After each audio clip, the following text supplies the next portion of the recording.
কোনো একদিন সুবর্ণগ্রাম। তো আসলে মানুষের টাকা পয়সা ধন সম্পদ সব কিছু হয়, কিন্তু তখন আর মানুষের ঘুরতে ভালো লাগে না। তাই সময় থাকতে অবশ্যই ঘোরা উচিত। অনেকে ব্যাংক ব্যালেন্স প্রচুর করে, তো একসময় যায় দেখা যায় ঘুরতে খুব ইচ্ছা করে, এটা খেতে ইচ্ছা করে, ওটা খেতে ইচ্ছা করে, ওখানে যেতে ইচ্ছা করে, কিন্তু তখন আর শরীরে দেয় না। তো এই জন্য অবশ্যই সময় থাকতে ঘোরাঘুরি করা উচিত। অনেকে হয়তো ঘুরতেই পছন্দ করে না, তো ঘুরলে অবশ্যই মন শরীর সব কিছুই ভালো থাকে। আসসালামু আলাইকুম এভরিওয়ান, সবাই কেমন আছেন? আলহামদুলিল্লাহ, আল্লাহর রহমতে আমরা ভালো আছি। তো ফার্স্টেই বললাম কোনো একদিন সুবর্ণগ্রাম।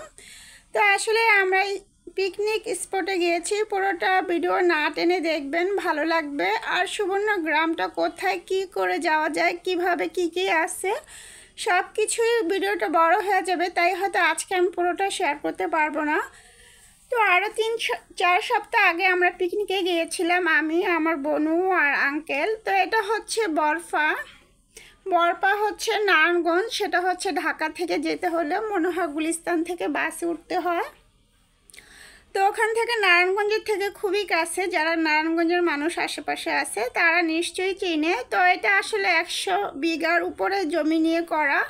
তো এটা বিশাল বড়, এখানে পিকনিক স্পট বলেন, বিয়ের অনুষ্ঠান বলেন, জন্মদিন বলেন, বা অনেক বড় বড় পার্টি টাটি যে কোনো কিছু হয়। এই স্পটটা এত বিশাল বড় যে আপনি ইচ্ছা করলে কোনো সময় ঘুরতে আসতেও পারবেন। এখানে মাত্র টিকিট হচ্ছে 300 টাকা করে টিকিট। তো এখানে কি নেই, আপনি এখানে আসলে আপনাকে অনেকটাই বিদেশ ফিল হবে, অনেকটাই মনে হবে বাহিরের কোনো ক্রান্তিতে। কারণ দেখেন কি সুন্দর পানি, আমি কিছু কিছু রিল আপলোড করেছি। তো এখানে আমরা দেখা যায় বিদেশে যাওয়ার জন্য অস্থির হয়ে যায়, কোথায় যাব, কোন দেশে যাব। অনেকে নতুন বিয়ে শাদী হলে হানিমুনে যেতে চায়, তো তাদের জন্য একটা দারুণ জায়গা। এখানে বিভিন্ন রিসোর্টের ভিতরে বিভিন্ন রুম আছে, কত করে দাম আমি ডিটেল জানি না, অবশ্যই আপনারা ইউটিউবে সার্চ দিলে পেয়ে যাবেন কোথায় কি আছে, কত দিয়ে ভাড়া থাকা যায়। তো অনেকে এখানে সুন্দর মতন 2-3 দিনের ট্যুরও আসে, মানুষে এসে দেখা যায় থাকে। আর আমার কাছে মনে হয় থাইকা ঘোরাটাই ভালো, তাহলে আপনি এটা এত বিশাল বড় যে আপনি 2 দিন না থেকে এটা ঘুরলে শেষ হবে না, হয়তো পুরোটা শেষ হবে না। তো এই জন্য যারা দূর দূরান্ত থেকে দেখা যায় ঘোরার কোনো জায়গা পায় না, বিনোদনের জন্য একদম দারুণ একটা জায়গা। তো ঢাকার আশেপাশে যদি এত সুন্দর জায়গা থাকে তাহলে বিদেশ বিভিন্ন কান্ট্রিতে কেন যাবেন? আগে নিজের বাংলাদেশটা ঘুরে দেখান, কত সুন্দর সুন্দর জায়গা আছে।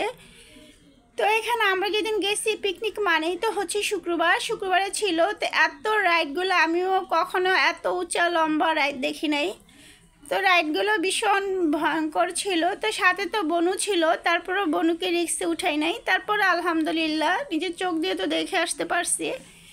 তো খুবই ভালো লাগছে। পিকনিকে আসলে খাবার দাবার তো সবসময় আমরা খাই, কিন্তু এগুলো তো আর ঘোরাঘুরি সবসময় হয় না, দেখাও সম্ভব হয় না, আর সবসময় তো এখানে আসাও হয় না। তো একটা উসিলা এখানে আসা হয়েছে, এই জন্য ঘুরে ঘুরে যতটা সম্ভব দেখছি। আর আমার থেকে আমার বোনও যেহেতু ছোটো মানুষ, ও তো দেখতে খুবই পছন্দ করছে, তো না চললেও বেচারা টরছে। আর ও একটা জিনিস সব থেকে বেশি পছন্দ করছে, সেটা হচ্ছে সুইমিং। তো আমরা যেহেতু ওর জন্য কোনো কাপড় চোপড় ড্রেস কোনো কিছুই নিয়ে যাইনি, জাস্ট ওর জামাটা চেঞ্জ করার জন্য একটা ড্রেস নিয়ে গেছিলাম।